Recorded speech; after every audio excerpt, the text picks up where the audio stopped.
सबको नमस्कार। आप सभी का स्वागत है। ऐसी महिलाओं को तुलसी की पूजा नहीं करनी चाहिए। तुलसी का पौधा प्रत्येक हिंदू घर में होता है।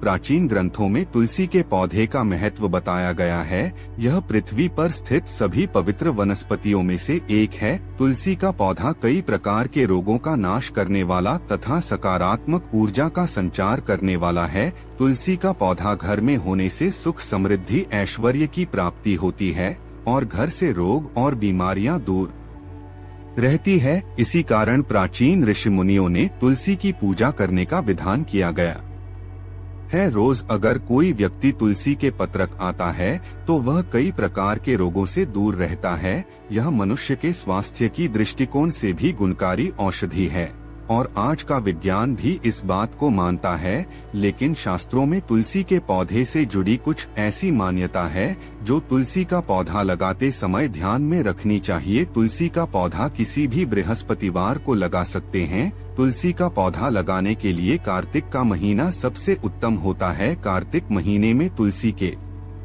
पौधे की पूजा से हर मनोकामना पूर्ण होती है। तुलसी का पौधा घर या आंगन के बीच में लगाना चाहिए। आपके सोने के कमरे की बालकनी में भी तुलसी का पौधा लगा सकते हैं। सुबह तुलसी के पौधे को पानी चढ़ाकर उसकी परिक्रमा करनी चाहिए। शाम को तुलसी के पौधे के नीचे घी का दीपक जलाना सर्वोत्तम होता है। इससे घर में सुख समृद्धि बनी रहती है।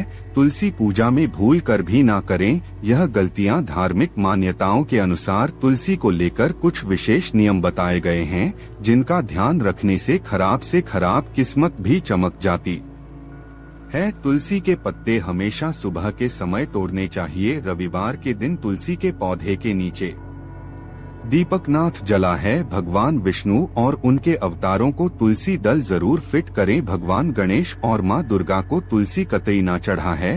तुलसी के पत्ते कभी बासी नहीं होते हैं। इसी कारण पूजा में तुलसी के पुराने पत्तों का भी प्रयोग किया जा सकता है। चंद्र ग्रहण के दौरान अंत में तुलसी के पत्र रखने पर ग्रहण का प्रभाव नहीं पड़ता है। आइए अब है कि लोगों को तुलसी का पौधा नहीं लगाना चाहिए और इसकी पूजा कौन सी महिलाएं नहीं कर सकती। तुलसी का पौधा भूत का प्रतिनिधित्व करता है जो भगवान कृष्ण का एक स्वरूप माना गया है। भगवान कृष्ण को तुलसी सर्वाधिक प्रिय है। भगवान कृष्ण को कोई भी भोग बिना तुलसी के नहीं लगाया जाता। जिस परिवार के लोग भगवान श्री कृष्ण को मानते हैं उनके घर में तुलसी का पौधा जरूर होना चाहिए और भगवान कृष्ण के साथ तुलसी की पूजा अवश्य करनी चाहिए। इससे घर में सुख, समृद्धि और ऐश्वर्य की प्राप्ति होती है।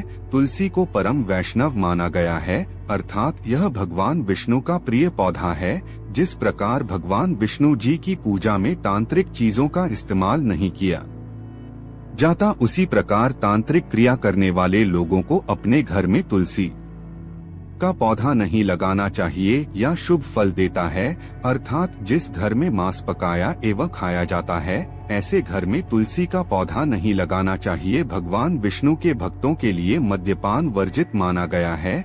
जिस घर के लोग शराब पीते हैं तत्व जिस घर में बैठकर लोग मद्य का सेवन करते हैं ऐसे घर में तुलसी का पौधा नहीं होना चाहिए। उस स्थान पर तुलसी रखने से लाभ की बजाय हानि पहुंचती है। अगर आप इन कठोर नियमों का पालन नहीं कर सकते तो घर में तुलसी का पौधा भूल से भी ना लगा है। कभी भी तुलसी के पौधे को दक्षिण दिशा में नहीं रखना चाहिए क्योंकि इस दिशा में रखी गई तुलसी हमेशा अशुभ फल देती है। तो उसी को हमेशा उत्तर दिशा में लगाना चाहिए जो बुध की दिशा मानी जाती है। तुलसी को कभी भी जमीन में ना लगा है। तुलसी को हमेशा गमले में लगाना चाहिए। जमीन में लगाने पर तुलसी अशुभ फल प्रदान करती है जिसका असर घर के सदस्य की सेहत पर पड़ता है। अगर किसी स्त्री का मासिक धर्म चल रहा हो तो उसे भी तुलसी की पूजा नहीं करनी चाहिए। जब द्रौपदी को वस्त्र हरण के लिए दूसरा आसन उन्हें लेने के लिए गया था तो ऐसा माना जाता है उस समय द्रौपदी का मासिक धर्म चल रहा था और इसी वजह से वह अपने कक्ष में न रहकर दूसरे कक्ष में एक वस्त्र में विराम कर रही थी। और किसी भी को स्थान पर नहीं जाती थी। इसी कारण हम देख सकते हैं कि प्राचीन काल से ही ऐसी मान्यता है कि मासिक धर्म के दौरान किसी भी पवित्र स्थान पर स्त्रियों को जाने से रोका जाता है। इसी कारण तुलसी की पूजा भी मासिक धर्म के दौरान नहीं करनी चाहिए। दूसरी है, चरित्रहीन स्त्री। तुलसी पवित्र पौधा है और इसकी पूजा केवल पतिव्रता स्त्री ही कर सकती है। जो श्री कोई पुरुषों संग समझ रखती हो उसे तुलसी की पूजा का बुरा फल मिलता। तीसरी है, दूसरी शास्त्रों के अनुसार जो श्री शूट हो, दूसरों के साथ कपड़े करने वाली हो, दूसरों के अंधेरे में बिछालने वाली हो, ऐसी स्त्री के द्वारा तुलसी की पूजा की जाए तो उसे इसका शुभ फल ही प्राप्त होगा। तो यह थे वह तुलसी के पौधे से जुड़े नियम। अगर आपको यह जानकारी पसंद आई है तो वीडियो को लाइक करें, कमेंट करें और परिवार के साथ शेयर करें। साथ ही हमारे चैनल को सब्सक्राइब करें ताकि आप ऐसी आध्यात्मिक जानकारी वाले वीडियो देख सके। धन्यवाद।